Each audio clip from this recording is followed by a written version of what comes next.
కాబట్టి ఇదే మీరు బాహ్యంలో చూశారనుకోండి, అసలు తాపమును కలిగించేవి ఇక్కడే ఉంటాయి, తాపోపశాంతిని కల్పించేవి ఇక్కడే ఉంటాయి, అంతే తేడా.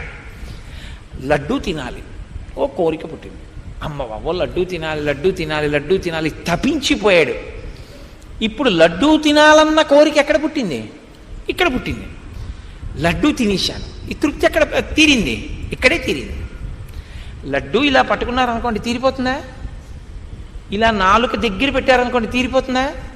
నాలుక మీద పెట్టి నవిలి మింగేసి మంచినీళ్ళు తాగేశారనుకోండి లడ్డూ తినేశారు.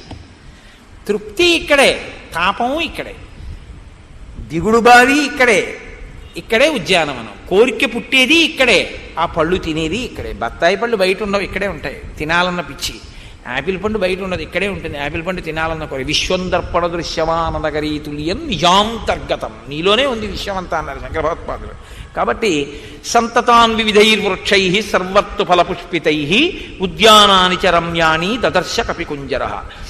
సీతాపహరణార్థేన రావణేన సురక్షితాం సమంతాద్విచరద్భిశ్చ రాక్షసైరుగ్రదన్విభిః. సీతాపహరణార్థేన రావణేన సురక్షితాం. రావణుడికి అసలు మామూలుగానే భయం ఎక్కువ. ఎందుకని అంటే తెల్లవారు లేస్తే ఎవరి మీద యుద్ధానికి వెళ్ళాలని వెడుతుంటాడు, కారణం ఉండదు, కారణం లేకుండా యుద్ధం చేస్తుంటాడు అందరి మీద, ఒంటి పొగరు. ఇప్పుడు అతనికి మరీ భయం, ఎందుకని సీతమ్మను అపహరించి తెచ్చాడు. సీతమ్మను అపహరించి తెచ్చినవాడు సీతమ్మతో ఏమని చెప్తుంటాడు? రాముడెంతటి వాడంటాడు. రాముడెంతటి వాడన్నవాడు రాముడు ఉండగా ఎందుకు తేలేదు? ఇదే ఆవిడ అడిగింది. అడిగిందని కోపం వచ్చింది. లోకంలో మాట ఉంది, కోపం శేషేన పూరయేత. నువ్వు జవాబు చెప్పలేకపోయినప్పుడు కోపడిపోతే సరిపోతుంది అంతే. కాబట్టి తను జవాబు చెప్పలేకపోయినప్పుడు తాను ధర్మంలో లేనని తెలుసుకుని క్షమార్పణ చెప్పి దిద్దుకున్నవాడు మహాత్ముడు, కోప్పడి తప్పుకున్నవాడు దురాత్ముడు, అంతే తేడా కదండి.